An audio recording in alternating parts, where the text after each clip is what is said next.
A number of years ago in Germany, a man gave to the world a new concept.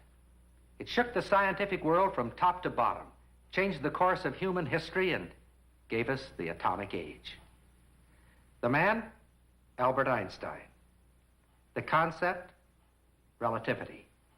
That strange, fantastic relationship between time, distance, and mass. Now, an important part of that concept can be expressed in a simple equation. E equals mc squared. Energy equals mass times the speed of light squared. The equivalence of mass and energy. The basic formula that unlocked the secrets of the atom. But equally, if not more important, is that relationship between time and space. Now, we can't speak of the equivalence of time and space. They're not exactly equal. But we can say that they are relative, for they are all bound up together. Just obtuse theory, you say? Well, maybe so. But every day there is new concrete evidence to prove it true.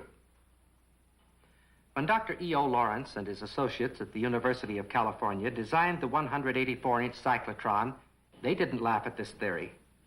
They accepted it as true, and it's a good thing they did. In the cyclotron, tiny particles are accelerated in magnetic and electrical fields until they approach the speed of light. This rotary condenser at the side of the cyclotron compensates for the increased mass of the particles, which occurred exactly as Einstein had predicted it would. Let's suppose that at some day in the Buck Rogers future, you decide to take a trip to a planet satellite of the star Sirius. As long as we're supposing, let's say that your atom-powered rocket ship is capable of traveling at 99,999,999 100 millionths% of the speed of light.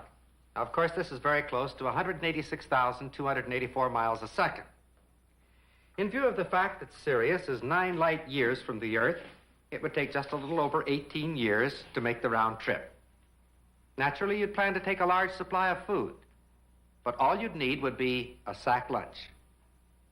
Traveling at this speed, not only would your watch slow down by a factor of 70,000, but your heart, respiration, digestion, appetite, all would slow down in the same ratio.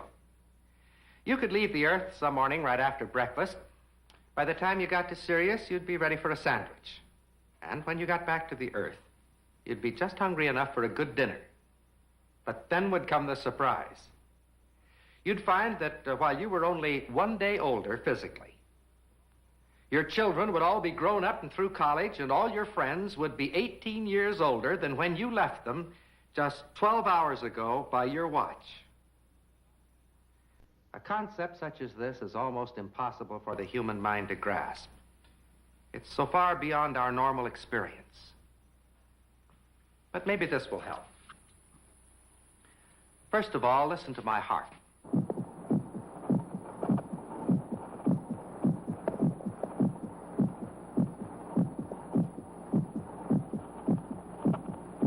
Now, let me start the clock so that you can become accustomed to the rhythm of its beat.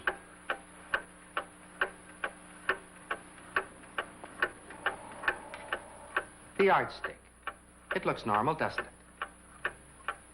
But if we could accelerate this room and everything in it to the speed of light, 186,284 miles a second, time would stand still. My heart would stop beating, yet I wouldn't die. The clock would cease to run. And everything would squeeze into a line, infinitely thin. Now, we can't speed the room up to the speed of light, of course. But with the magic of some very special photography, we can show you exactly what would happen if we could speed up the room to 90% of the speed of light, 167,000 miles per second. Are you ready? All right. There's our speedometer.